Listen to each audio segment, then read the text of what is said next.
So ito na guys yung isang project guys, magpabubong tayo ngayon, tatanggalin itong malit na ano guys. Yan o, yan mga tubular guys, kasi sa kabila tapos na o. Panibagong bubong to guys. May aircon siya guys, ibabaw na yung aircon. Yan guys. Yan mga yung welding machine natin, binila natin ng bagong cable wire, cable tire. Yan guys. So guys, magandang umaga po sa inyo for today's video guys.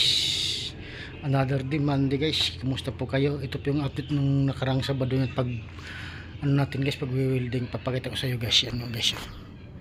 Yan o. Yan, magtatrasis tayo ngayon guys. Hindi natapos yung Sabado ito. Ayan. Nilagyan natin installation guys. Ito ilalagay natin yan guys. Ito installation guys. Ang natapos naman yan guys. O yan o. Yan o. Nabubungan na guys o. Installation yan. Di pa na pinturan. Bukas ng pinturan yan guys. Kasi naulan o. Masamang panahon yan. Okay na yan guys.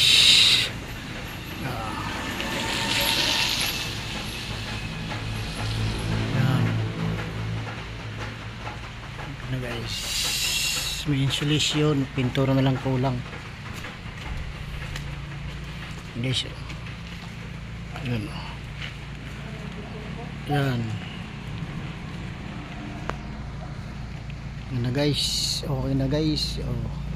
Hindi pa naribitan yung gilid na yan guys kasi naulan. Yan.